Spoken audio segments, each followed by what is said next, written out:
नमस्कार साथियों, स्वागत है आप सभी का हमारे खुराना क्लासेस यूट्यूब चैनल पर। दोस्तों, आज की इस क्लास में हम बात करेंगे ज्योग्राफी की। बात करें तो यहाँ पर राजस्थान के भौतिक प्रदेश, ये हमारा सेकंड चैप्टर है साथियों।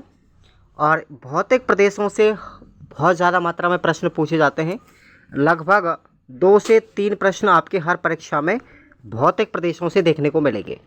तो आप इस पूरे चैप्टर को A to Z, एक भी प्रश्न आपका बाहर नहीं जाएगा अगर आपने इन भौतिक प्रदेशों की क्लासों को एक बार अच्छे से ढंग से पढ़ लिया और लिख लिया ना, तो मैं दावे के साथ में कहता हूँ प्रश्न किसी भी कंडीशन में आपका बाहर नहीं जाएगा। तो चलिए शुरुआत करते हैं। एक बार सेशन को लाइक कर देंगे और चैनल को सब्सक्राइब कर लें ताकि आपको डेली अपडेट मिल सके। और आपको डिस्क्रिप्शन बॉक्स में टेलीग्राम का लिंक दिया गया है, उसको आप ज़रूर ज्वाइन करेंगे। भौतिक प्रदेशों की बात करें तो हमारा जो राजस्थान राज्य है वो भौतिक स्वरूप एक जटिल विविधताओं से युक्त है। इस प्रदेश में एक और विशाल मरुस्थल भी है, तो दक्षिणी मध्य में विशाल पहाड़ियाँ भी हैं, और दूसरी ओर मैदान भी हैं तो पठार भी हैं। मतलब बहुत सारी विविधताओं से युक्त है हमारा राजस्थान। क्षेत्रफल में भी राजस्थान का भौगोलिक स्वरूप का निर्माण जो हुआ है साथियों, वो टैथिस महासागर तथा गोंडवाना लैंड से हुआ है। ये दोनों पॉइंट याद रखना। राजस्थान के अंदर जो भौतिक स्वरूप है, हमारे 4 भौतिक स्वरूप है, 4 भौतिक प्रदेश हैं, इनका निर्माण हुआ है टैथिस महासागर से और गोंडवाना लैंड से। एक लंबे समय से चली आ रही अपर्दन और निक्षेपण की प्रक्रिया के द्वारा इन भौगोलिक प्रदेशों का निर्माण हुआ है। देखिए, एक क्रम वाइज अनुसार अगर हम पढ़ते हैं किसी चीज़ को तो अच्छा समझ में आता है। वैगनर का सिद्धांत क्या कहता है, देखेंगे वैगनर के सिद्धांत को। इसके अनुसार लगभग 60 करोड़ वर्ष पहले पृथ्वी पर पेंजिया नामक भूखंड था। वैगनर सिद्धांत कहता है कि लगभग 60 करोड़ वर्ष पहले हमारे इस पृथ्वी पर पेंजिया नामक एक भूखंड था, जिसके चारों ओर पैंथालासा महासागर था। कार्बोनिफेरस युग में यह पेंजिया नामक भूखंड का विभाजन हो गया और यह 2 टुकड़ों में बट गया। पहला भाग बना था, उसको बोलेंगे हम, उत्तरी भाग जो था उसको बोलेंगे अंगारा लैंड। इसका जो उत्तरी भाग था, इस तरीके का यह भूभाग था साथियों, ठीक है, पैंथालासा महासागर। तो इसके अंदर हुआ क्या था, ये 2 भागों में बट गया। इसका ऊपरी जो भाग था ये था अंगारा लैंड और दक्षिणी भाग जो था ये था गोंडवाना लैंड। ध्यान रखें। और इन दोनों जो भूभाग थे इनके मध्य था ये टैथिस महासागर, ठीक है, ये आपको ध्यान रखना है। भारत की बात करें, भारत में और राजस्थान में गोंडवाना लैंड के अवशेष पाए जाते हैं। अब राजस्थान के जो भौतिक प्रदेश हैं इनको 4 भागों में वर्गीकृत किया गया है। कौन कौन से हैं ज़रा इनको आप लोग एक बार नज़र करके देखेंगे कि प्रश्न यहाँ से बनता भी है, बहुत शानदार प्रश्न बनता है। 4 भौतिक प्रदेश हैं। पश्चिमी मरुस्थलीय प्रदेश, दूसरा है अरावली प्रदेश, तीसरा है पूर्वी मैदानी प्रदेश और चौथा है हमारा दक्षिणी पूर्वी पठारी प्रदेश, जिसे हाड़ौती के पठार के नाम से हम जानते हैं। तो ये आप लोगों को चारों ही भौतिक प्रदेशों के नाम याद रखने हैं। अब प्रश्न यहाँ से किस तरीके से बनता है वो आप लोग देखेंगे। यहाँ से प्रश्न आपसे पूछा जाता है कि इन भौतिक प्रदेशों में सबसे प्राचीन भौतिक प्रदेश कौन सा है। तो सबसे प्राचीन आपसे पूछा जाए तो अरावली पर्वतीय प्रदेश है, और सबसे नवीनतम पूछा जाए तो कौन सा है, पश्चिमी मरुस्थलीय प्रदेश। अब इनका क्रम भी आपको याद रखना है। सबसे पहले यानी कौन सा बना था, सबसे प्राचीन था अरावली पर्वतीय प्रदेश, उसके बाद निर्माण हुआ था पठारी प्रदेश का, तीसरे नंबर पर निर्माण हुआ था मैदानी प्रदेश का, और सबसे अंत में यानी सबसे नवीन जो है वो है हमारा मरुस्थलीय प्रदेश, जिसको थार का रेगिस्तान कहते हैं, ठीक है। तो ये क्रम आप लोगों को याद रखना है, प्रश्न पूछा जा सकता है आप लोगों से, तो इस चीज़ का आप लोग विशेष ध्यान रखें। आगे बात करते हैं। राजस्थान के भौतिक प्रदेशों में सबसे पहले बांटने का जो काम किया था, ये जो राजस्थान के भौतिक प्रदेश हैं इनका सबसे पहले वर्गीकरण किया था प्रोफेसर BC मिश्रा के द्वारा। और इन्होंने वर्ष 1968 में अपनी पुस्तक लिखी जिसका नाम है राजस्थान का भूगोल, ठीक है, राजस्थान का भूगोल। इस पुस्तक के अंतर्गत प्रोफेसर BC मिश्रा के द्वारा राजस्थान के 7 भौगोलिक प्रदेश बताएं। कितने? 7 भौगोलिक प्रदेश। हालांकि ये इंपॉर्टेंट नहीं है, केवल इतना पूछा जा सकता है कितने भौगोलिक प्रदेशों में बांटा था वीसी मिश्रा ने, तो 7 नाम आपको याद रखने हैं। पहला है पश्चिमी शुष्क प्रदेश, दूसरा इन्होंने बताया अर्ध शुष्क प्रदेश, तीसरा था नहरी प्रदेश, चौथा था अरावली प्रदेश, पांचवा था पूर्वी कृषि औद्योगिक प्रदेश, छठवां बताया उन्होंने दक्षिणी पूर्वी कृषि प्रदेश, और सातवां बताया चंबल बीहड़ प्रदेश। ये 7 प्रदेश प्रोफेसर वीसी मिश्रा के द्वारा बताए गए। उसके बाद में दूसरी बार फिर से विभाजन किया गया था, वो किया था साथियों एस के सेन के द्वारा। और एस के सेन ने कितने भाग बताए साथियों? 3 भौगोलिक प्रदेशों में बांटा है। ठीक है, कितने? 3 भौगोलिक प्रदेशों में इन्होंने बांटा है। उसके बाद फिर से वर्गीकरण किया गया था 1994 के अंदर डॉक्टर HM सक्सेना और प्रोफेसर AK तिवारी ने। और पुस्तक का नाम आपको याद रखना है राजस्थान का प्रादेशिक भूगोल। इस पुस्तक के अंतर्गत हमारे राजस्थान को धरातल, जलवायु व नदियों के आधार पर 4 भौतिक प्रदेशों में बांटा है, और वर्तमान में हम यही पढ़ते आ रहे हैं। जो वर्तमान की दृष्टि से 4 भौगोलिक प्रदेश हम पढ़ते हैं वो किसकी देन है? डॉक्टर HM सक्सेना और प्रोफेसर AK तिवारी। ठीक है भाई, याद रखेंगे आप लोग। 1994 के अंतर्गत विभाजन किया था इन्होंने अपनी पुस्तक राजस्थान का प्रादेशिक भूगोल। अब इनका हम एक छोटी सी शॉर्ट नज़र में हम पढ़ते हैं, एक बार इसको शॉर्ट देख लेते हैं। देखिएगा, देखो साथियों, शॉर्ट में देखते हैं 4 भौगोलिक प्रदेश मैंने लिखे हैं। यहाँ पर पश्चिमी मरुस्थलीय प्रदेश, यहाँ पर लिखा मैंने अरावली पर्वतीय प्रदेश, तीसरे नंबर पर लिखा पूर्वी मैदानी प्रदेश, और चौथे नंबर पर लिखा मैंने दक्षिणी पूर्वी पठारी प्रदेश। जरा गौर से देखना, यहाँ से प्रश्न आपको सीधा सीधा पुटअप होता है।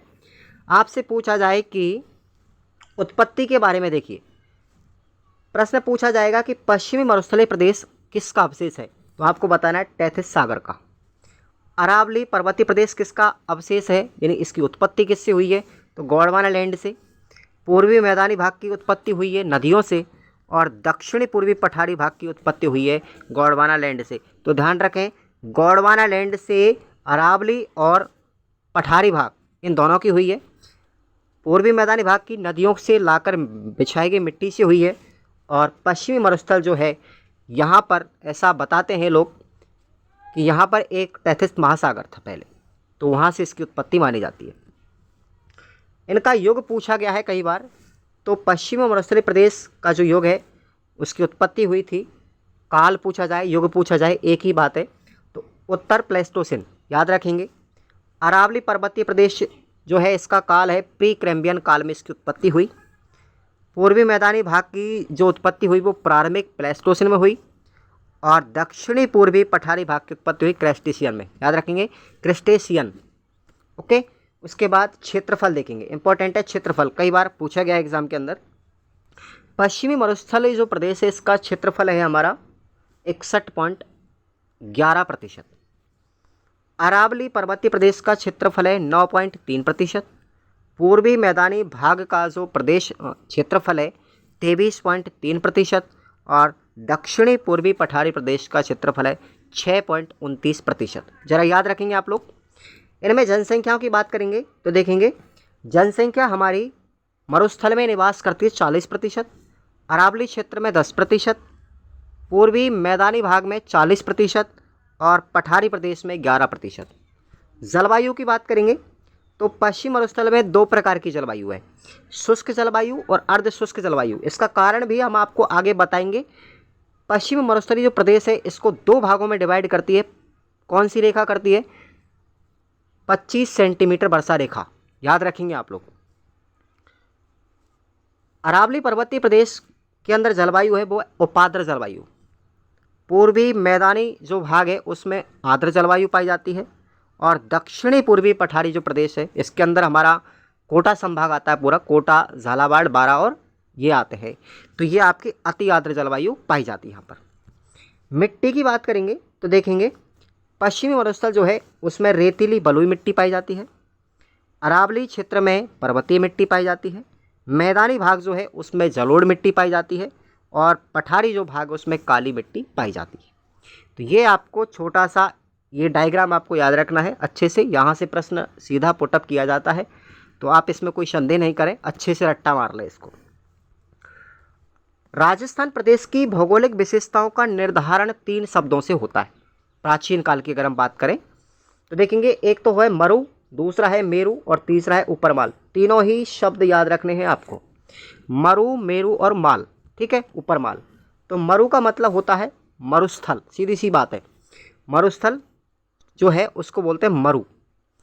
मेरु का मतलब होता है साथियों पर्वतीय प्रदेश, क्या बोलेंगे इसको, पर्वतीय प्रदेश, इसमें अरावली का भाग आता है। और एक है हमारा ऊपरमाल, ऊपरमाल का मतलब है पठारी और मैदानी भाग। यह माल खेराड़ भाग भीलवाड़ा जिले की जाजपुर तहसील से लेकर के टोंक जिले की मालपुरा तहसील तक फैला हुआ है। माल खेराड़ क्षेत्र है, ये ध्यान रखेंगे, ये हमारा ऊपरमाल का पठार बोलेंगे इसको। अब हम बात करते हैं, सबसे पहला जो हमारा आता है भौतिक प्रदेश, वो है उत्तरी पश्चिमी मरुस्थल प्रदेश, यानी थार का रेगिस्तान। शुरुआत होती है यहाँ से भौतिक प्रदेशों की कहानी। इससे पहले हमने इसका सामान्य परिचय देखा थोड़ा सा।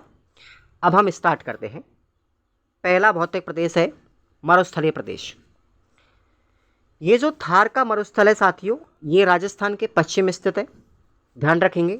इसमें लगभग जनसंख्या की हम बात करते हैं तो जनसंख्या हमारी इसमें 1,75,000 निवास करती है, ठीक है। और इसका क्षेत्रफल जो है 2,09,000 वर्ग किलोमीटर है। अगर यही आपसे प्रतिशत में पूछा जाए तो इसका भूभाग है राजस्थान के 61.11% पर और जनसंख्या निवास करती है 40%। दोनों ही पॉइंट याद रखना, कई बार पूछे गए एग्जाम के अंदर। क्षेत्रफल है 61.11% और जनसंख्या निवास करती है 40%। किस में करती है, मरुस्थलीय प्रदेश में। राजस्थान में पाई जाने वाली जो अधिकांश झीलें हैं वो खारे पानी की हैं। कौन सी हैं भाई, खारे पानी की झीलें हैं। इसका कारण क्या है, मरुस्थल ही इसका कारण है, क्योंकि इस मरुस्थल की उत्पत्ति किससे हुई है, टेथिस सागर से मानी गई है। तो टेथिस सागर खारा था, इस वजह से यहाँ पर खारी झीलें पाई जाती हैं। इसका आपसे अगर विस्तार पूछा जाए तो ये भी आपको याद रखना है, बहुत अंदर तक हमने लिखा है, हालांकि कई एग्जामों में ये विस्तार नहीं मिलेगा आपको। तो 25 डिग्री से लेकर के 30 डिग्री 12 मिनट उत्तरी अक्षांश एवं 69 डिग्री 30 मिनट से 75 डिग्री 45 मिनट पूर्वी देशांतर के मध्य में ये हमारा पश्चिम मरुस्थलीय भाग स्थित है, जिसकी लंबाई की अगर मैं बात करूं, ध्यान रखेंगे 640 किलोमीटर और चौड़ाई है इसकी 300 किलोमीटर। याद रखें इसको। उत्तर पश्चिम मरुस्थलीय जो प्रदेश है इसके अंतर्गत लगभग 16 जिले आते हैं, ठीक है। एग्जैक्ट अभी तक इसका आंकड़ा नहीं मिल पाया है, लेकिन 16 जिले आपको कम से कम याद रखने हैं। ओके भाई, ये थोड़ा सा याद रखें आप लोगों को, है ना। चलो, इन जिलों को आप लोग यहाँ से नहीं याद करेंगे कोई बात नहीं, लेकिन एक चीज़ आपको याद रखना है, जो हमारा सिरोही जिला है, कई बार एग्जाम में आया हुआ है, ये सिरोही जिला पश्चिमी मरुस्थल में नहीं आता। सिरोही जिला पश्चिमी मरुस्थल में कभी नहीं आता, ये आपको याद रखना है। इंपॉर्टेंट नोट्स यहाँ पर ये पॉइंट बनता है, प्रश्न पूछा जाएगा कि कितने सेंटीमीटर वर्षा रेखा, कितने सेंटीमीटर वर्षा रेखा राजस्थान के 2 भागों में बांटती है। तो 50 सेंटीमीटर जो वर्षा रेखा है ये हमारे मरुस्थल को अरावली पर्वतमाला से अलग करती है। कहने का मतलब मेरा ये है, जैसे ये राजस्थान का नक्शा है तो यहाँ से ये अरावली पर्वतमाला गुजर रही है तो ये 50 सेंटीमीटर से गुजरती है, ठीक है भाई। तो इधर का जो पार्ट है हमारा पश्चिम मरुस्थल हो गया, ये हमारी अरावली पर्वतमाला है। तो ये अरावली पर्वतमाला जो है वो जल विभाजक का कार्य करेगी, ठीक है, जल विभाजक का काम करेगी।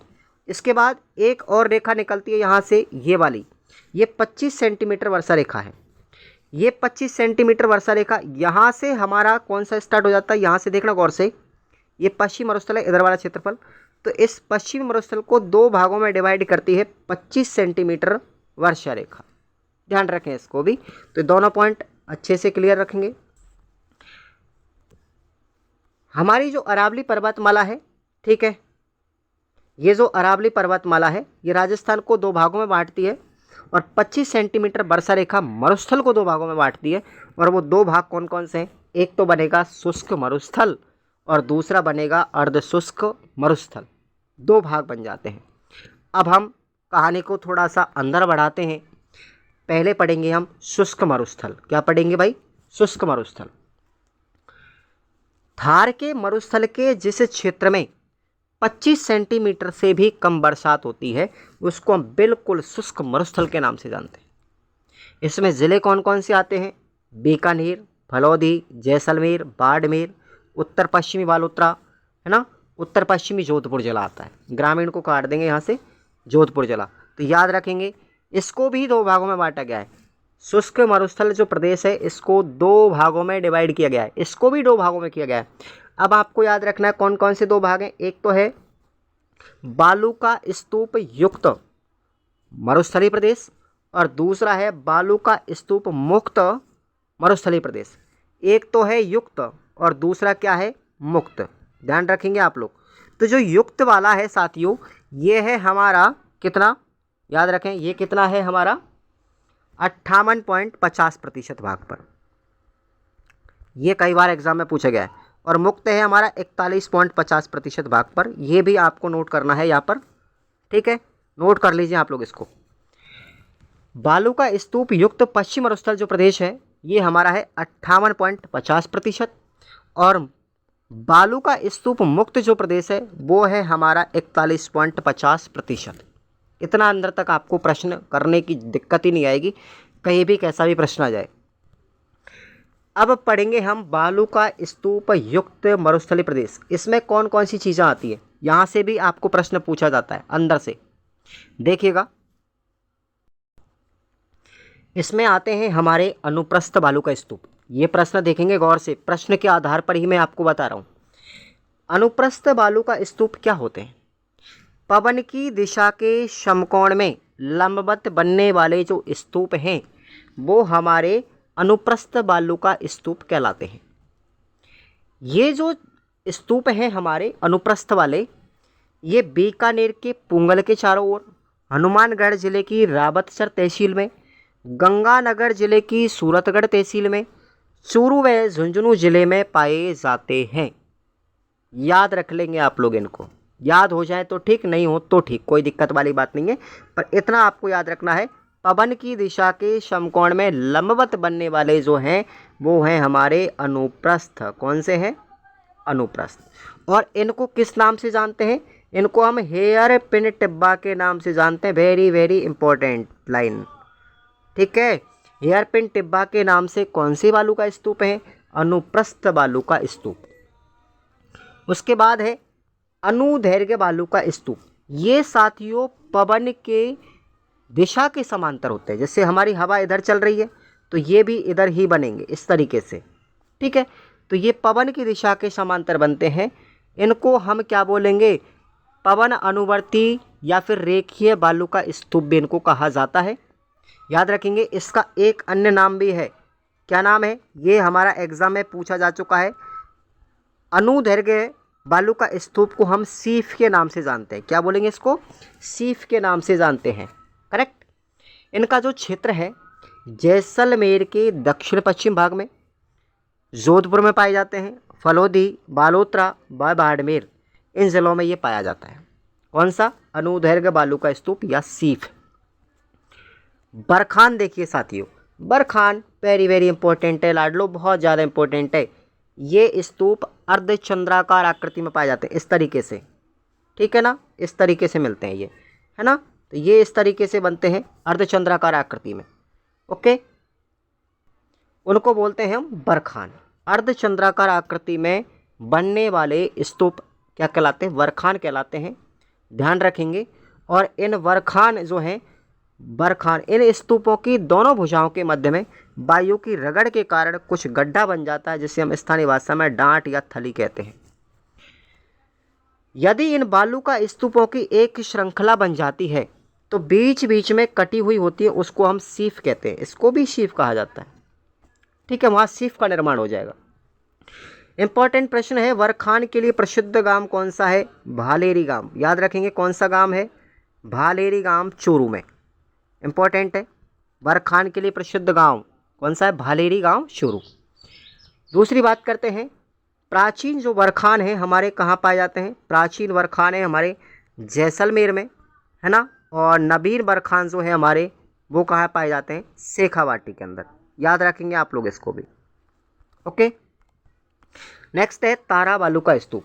तारा स्टार की आकृति में बनने वाला, याद रखेंगे ये कहाँ पाए जाते हैं हमारे, ये हमारे मोहनगढ़ से पोखरण तक, ठीक है, मोहनगढ़ से पोखरण तक फैले हुए होते हैं। हम्मादा जो है ना उसके आसपास और सूरतगढ़ में। हम्मादा एक पथरीला मरुस्थल होता है, इसके बारे में हम आगे पढ़ेंगे। ये तारे के समान आकृति के होते हैं।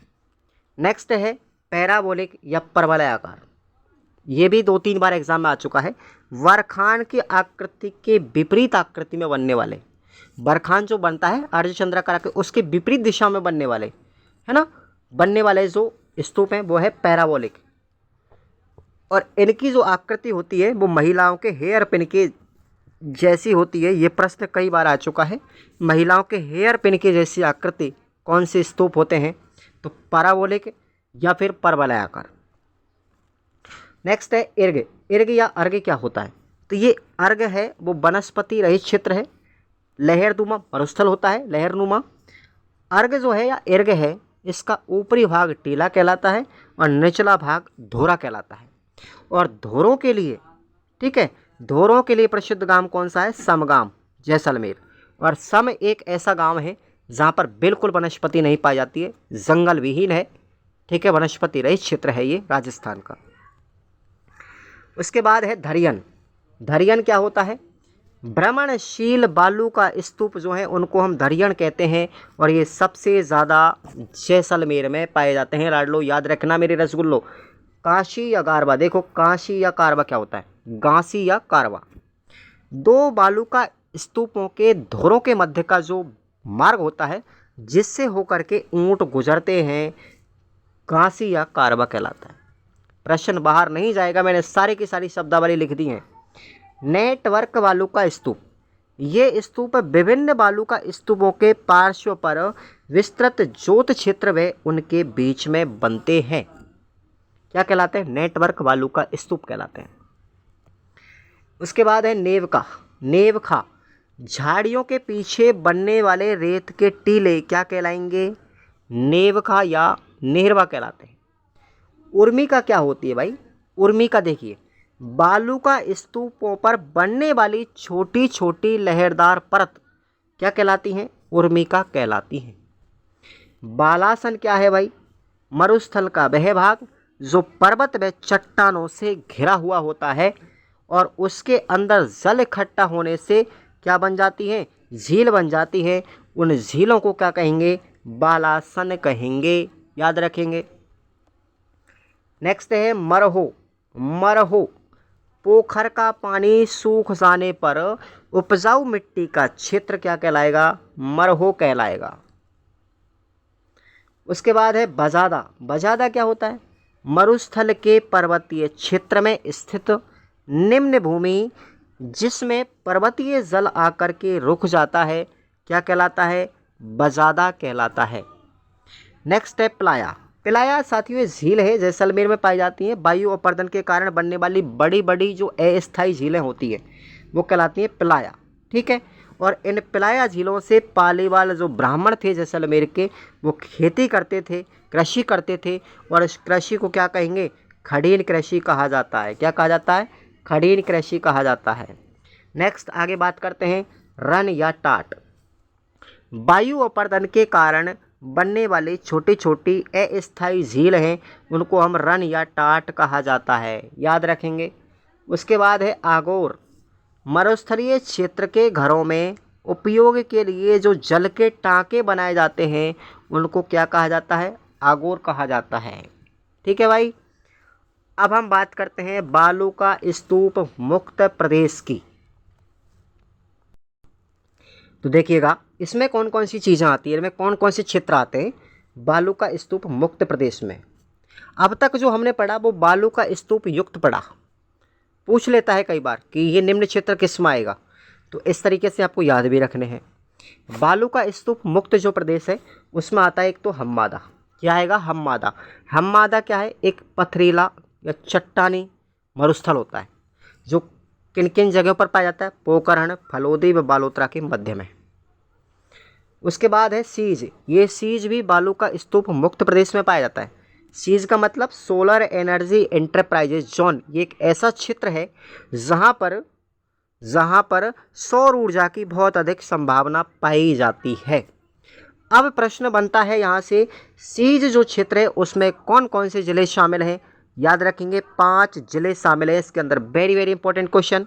जैसलमेर, फलौदी, जोधपुर, बालोतरा और बाड़मेर, ये 5 जिले हमारे सीज के अंतर्गत आते हैं। नोट कर लें आप लोग इसको। रेग क्या होता है साथियों? रेग देखेंगे, हम्मादा के चारों तरफ जो कंकड़ नुमा मिश्रित मरुस्थल पाया जाता है उसको हम रेग कहते हैं। आप इन नोट्सों को साथियों, इसकी पीडीएफ आप परचेज कर सकते हो, कोई दिक्कत नहीं आएगी आपको। नंबर आप लोगों को डिस्क्रिप्शन बॉक्स में भी दिया गया है और मैं आपको यहाँ भी दे देता हूँ। व्हाट्सअप नंबर है हमारा ये। आप इन ज्योग्राफी के नोट्स को मात्र 50 रुपये में आप लोग पीडीएफ परचेज करके प्रिंट आउट निकलवा सकते हैं। आपको व्हाट्सअप पे डाल दी जाएगी पीडीएफ। ठीक है, आराम से तसल्ली के साथ पढ़ें। रेग क्या होता है? देखो, लाठी सीरीज नेक्स्ट बात करेंगे लाठी सीरीज की। लाठी सीरीज है ये पोकरण, जैसलमेर एवं मोहनगढ़ के मध्य में, पोकरण से लेकर के मोहनगढ़ के मध्य में, ये दोनों जगह जैसलमेर में है। तो इसके मध्य में जो भूगर्भिक जल पट्टी पाई जाती है, पोकरण से लेकर के मोहनगढ़ तक के बीच में जो भूगर्भिक जल पट्टी पाई जाती है उसे लाठी सीरीज कहते हैं। ध्यान रखें। चांदर नलकूप, ये चांदर नलकूप जो है ना साथियों, ये लाठी सीरीज क्षेत्र में ही पाया जाता है। और थार का जो घड़ा है इसी को कहते हैं। चांदर नलकूप को थार का घड़ा भी कहते हैं। इंपॉर्टेंट है ये, और ये जैसलमेर में ही स्थित है।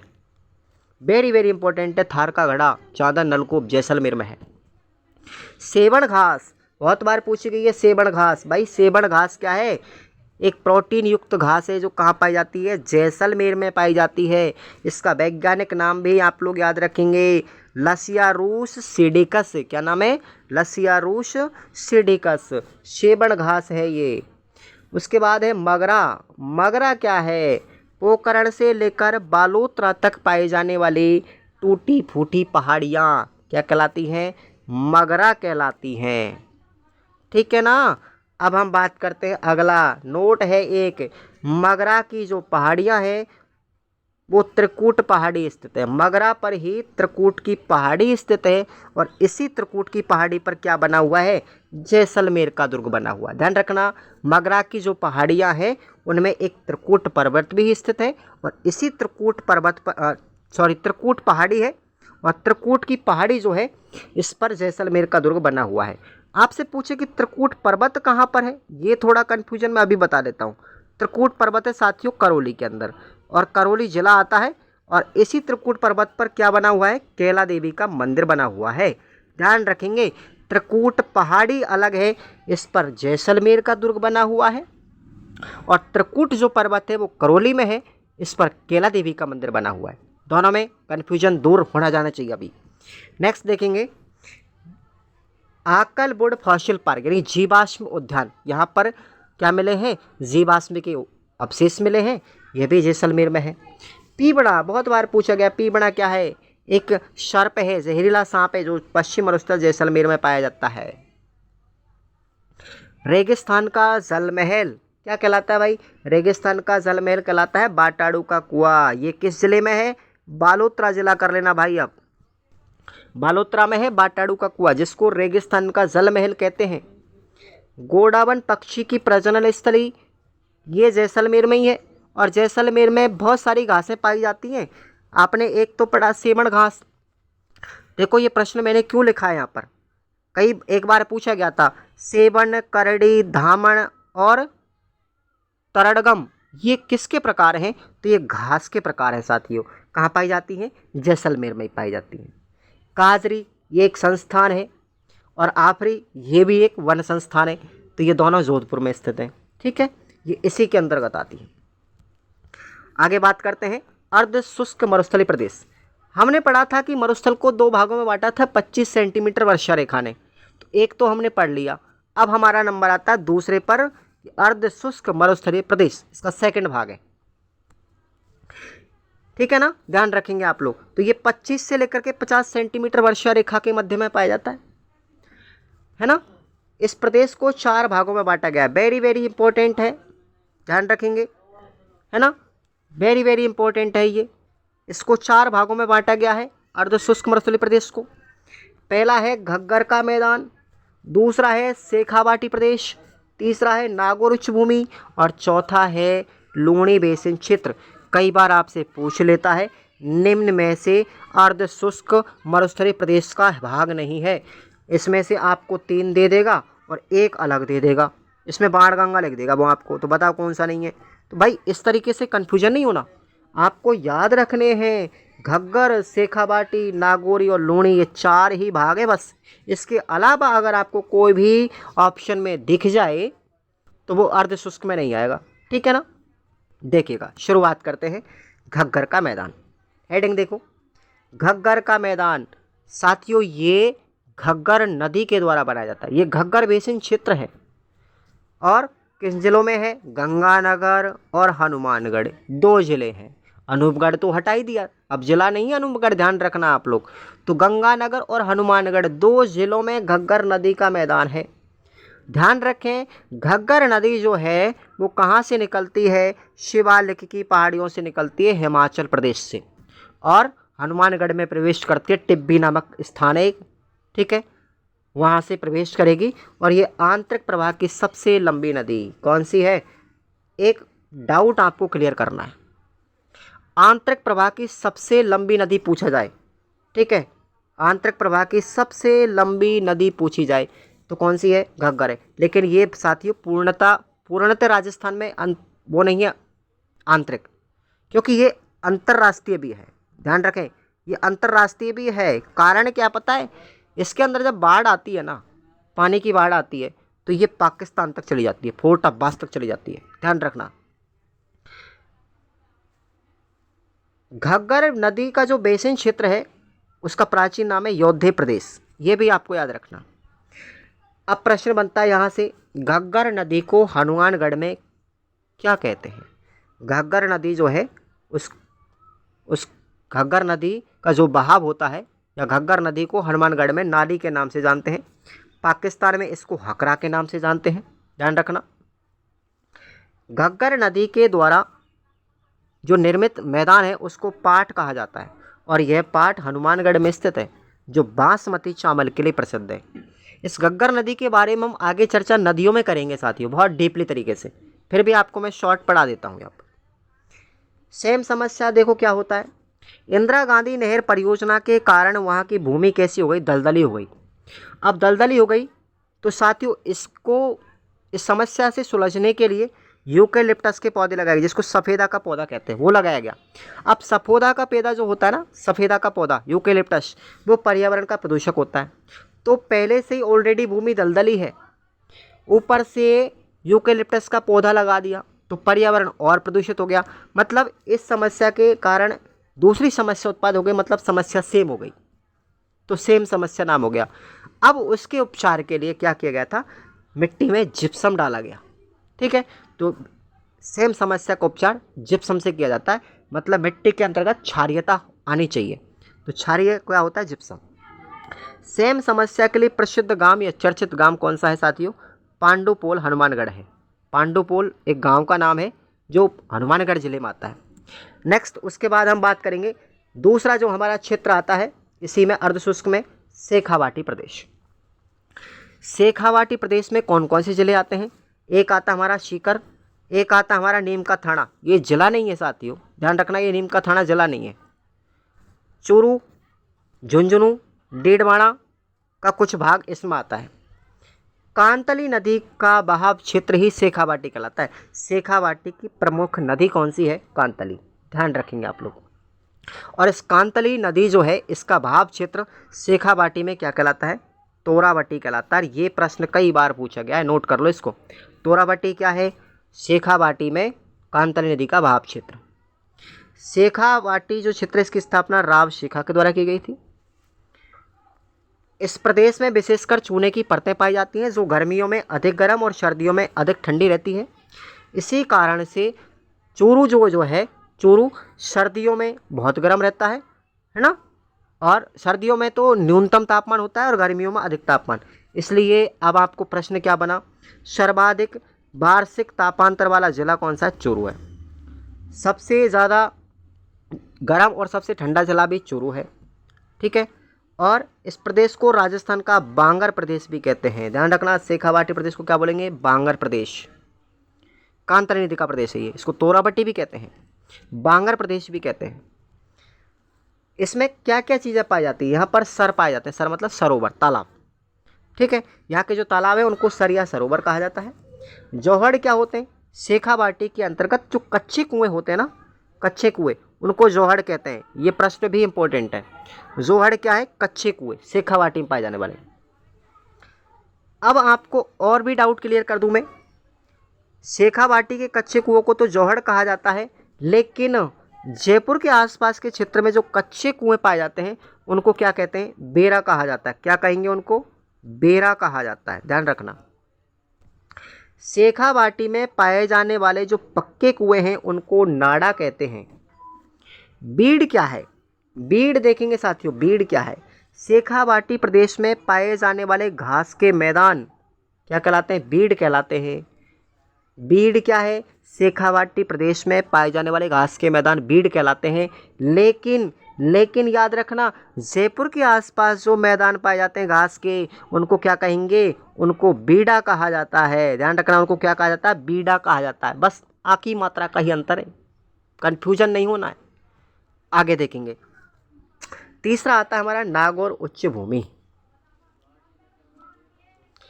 यह प्रदेश नागौर, डेढ़वाड़ा, कुचामन, अजमेर और बीकानेर जिले में स्थित है। यह प्रदेश नमक उत्पादन के लिए प्रसिद्ध है। यहाँ पर सबसे ज़्यादा सोडियम क्लोराइड की मात्रा नमक में पाई जाती है। यह इस प्रदेश में हरी मेथी पाई जाती है जो अपनी खुशबू के लिए प्रसिद्ध है। इस प्रदेश में हरे कबूतर भी देखने को मिलते हैं। नोट, अब आपको याद रखना, हरे कबूतरों के लिए प्रसिद्ध अभ्यारण्य कौन सा है? सरिस्का, अलवर में, अलवर प्रदेश, अलवर अभ्यारण्य सरिस्का। इसमें कुबड़ पट्टी या बाका पट्टी पाई जाती है। ये प्रश्न भी इंपॉर्टेंट है यहाँ से। नागौर व अजमेर के मध्य में फ्लोराइड का जमाव पाया जाता है जिसे हम कुबड़ पट्टी कहते हैं। इसमें क्या मिलता है? फ्लोराइड युक्त जल मिलता है और इस जल के पीने से वहाँ के लोगों में फ्लोरोसिस बीमारी हो जाती है, हड्डियाँ कमज़ोर हो जाती हैं। उसके बाद है हार्डपन। ये हार्डपन जो पट्टी कहाँ से कहाँ पाई जाएगी? नागौर से बीकानेर के मध्य में। इसमें क्या मिलेगा? जिप्सम का जमाव मिलेगा। अंतर है दोनों में। कुबड़ पट्टी में क्या मिलेगा हमको? फ्लोराइड का जमाव मिलेगा नागौर से अजमेर के मध्य। हार्डपन में क्या मिलेगा? जिप्सम का जमाव मिलेगा नागौर से बीकानेर के मध्य। दोनों में अंतर कर लें। इसमें मकराना श्रेणी, मकराना की श्रेणी, इसमें क्या मिलेगा? मकराना श्रेणी भी पाई जाती है जो सफ़ेद संगमरमर की या मार्बल के लिए प्रसिद्ध है। मांगलोद श्रेणी भी पाई जाती है जो जिप्सम के लिए प्रसिद्ध है। जायल श्रेणी भी पाई जाती है जो फ्लोराइड के लिए प्रसिद्ध है। उसके बाद लूणी बेसिन क्षेत्र, ये चौथा पार्ट है इसका। इस प्रदेश को हम गौड़वाड़ प्रदेश भी कहते हैं। क्या बोलेंगे इसको? गौड़वाड़ा प्रदेश भी कहते हैं। इंपॉर्टेंट है। यह प्रदेश लूणी नदी का भाव क्षेत्र होता है जिसका विस्तार नागौर, पाली, दक्षिण पूर्वी जोधपुर, दक्षिण पूर्वी बाड़मेर, बालोतरा, जालौर और सांचौर में पाया जाता है। जालौर में ग्रेनाइट तथा मालानी रायोलाइट की पहाड़ियाँ गुंबदाकार रूप में पाई जाती है। ध्यान रखना, इसमें एक नाकोड़ा पर्वत भी है। कहाँ पर है नाकोड़ा पर्वत? बालोतरा के अंदर है, जिसको हम राजस्थान का मेवा नगर कहते हैं। ध्यान रखेंगे आप लोग। इसी प्रदेश में बालोतरा में एक पीपलूद गांव है। ठीक है, इस पीपलूद गांव में हल्देश्वर महादेव का मंदिर भी बना हुआ है जिसे मारवाड़ का लघु माउंट कहते हैं। मारवाड़ का लघु माउंट क्यों कहते हैं? क्योंकि इस पीपलूद गांव में बहुत ज़्यादा मात्रा में बरसात होती है। ठीक है, तो पश्चिमी राजस्थान का सबसे ज़्यादा वर्षा वाला स्थान कौन सा है? पीपलूद गांव, इसलिए इसको मारवाड़ का लघु माउंट भी कहा जाता है। आगे चिड़िया टूक पहाड़ी।